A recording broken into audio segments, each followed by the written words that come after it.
ছক্কা হাঁকিয়ে সেঞ্চুরি পূরণ তানজিদ তামিমের। ওডিআই ক্যারিয়ারে প্রথম সেঞ্চুরি, তবে আহামরি কোনো উল্লাস নাই।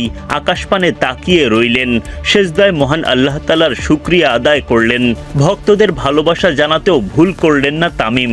রাজস্বিক সেঞ্চুরিতে বাংলাদেশের বড় রানের ভিত গড়ে দিয়ে যান তিনি।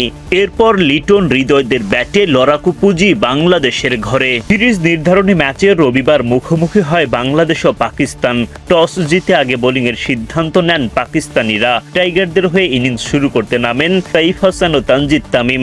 সাইফ ধীর গতিতে ব্যাটিং শুরু করেন, ওদিকে দায়িত্বশীল ব্যাটিংয়ে দলকে এগিয়ে নিয়ে যেতে থাকেন তামিম। কোনো উইকেট না হারিয়ে ওপেনিং জুটিতে দলীয় 50-এর পর 100 পূরণ করে ফেলে বাংলাদেশ। সাইফ তামিমের 105 রানের জুটি ভাঙে সাইফের বিদায়ে। 55 বলে 3 বাউন্ডারিতে 36 রান করেন সাইফ। নাজমুল শান্ত এসে ভালো শুরু পান, কিন্তু ইনিংস বড় করতে পারেননি। হারিস রৌফের বলে এলবিডব্লিউর ফাঁদে পড়া নাজমুল শান্ত 34 বলে 3 বাউন্ডারিতে করেন 27 রান।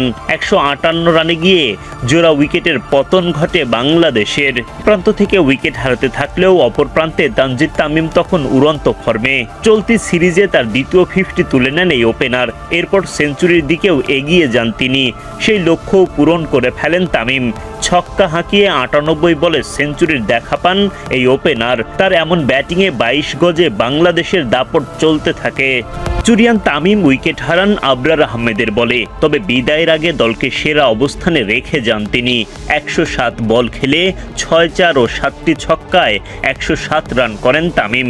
194 রানে 3 উইকেট হারানোর পর উইকেটে জুটি বাঁধেন তাওহিদ হৃদয় ও লিটন দাস। তাদের ব্যাটে দল আরও এগিয়ে যায়। শেষ পর্যন্ত লড়াকু বাংলাদেশ ঠিকই চ্যালেঞ্জিং টোটালের দেখা পায়।